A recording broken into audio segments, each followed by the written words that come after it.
Immerse yourself in the profound insights offered by Father Chuck Belmonte as he delves into daily reflections on various gospel passages from the Bible. July 18th, Thursday. Is it just a man who celebrates the Mass?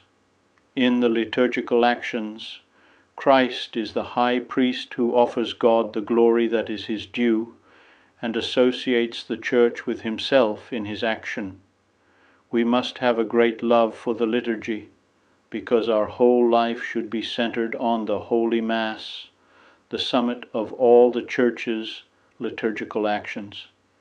And it is in the Mass that we can establish a living relationship with the Blessed Trinity, with our Mother, the Blessed Virgin, and with the angels and saints. We must put loving attention into everything that refers to the worship of God and the care of the chapel, or the oratory and the tabernacle, because Jesus Christ is there, and he is the object of all our love and devotion. We must achieve union with Christ in the liturgy through personal piety. Without personal piety and an effort to purify our soul and to draw nearer to Christ, we would stray from the path to holiness and end up getting bored in the acts of the liturgy as well. Without the necessary inner act of the will, the liturgy would be left soulless and lose much of its effect.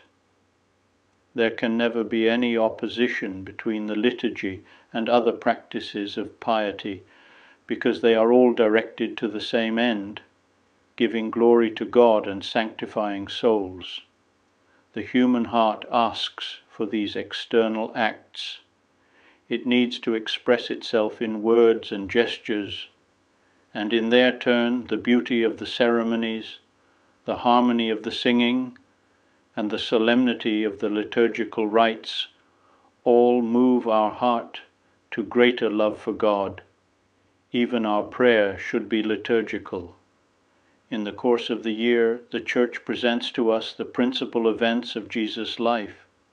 We experience that life as something real and present, because the liturgical year, as Pope Pius XII taught, is not a cold and lifeless representation of the events of the past, or a simple and bare record of a former age.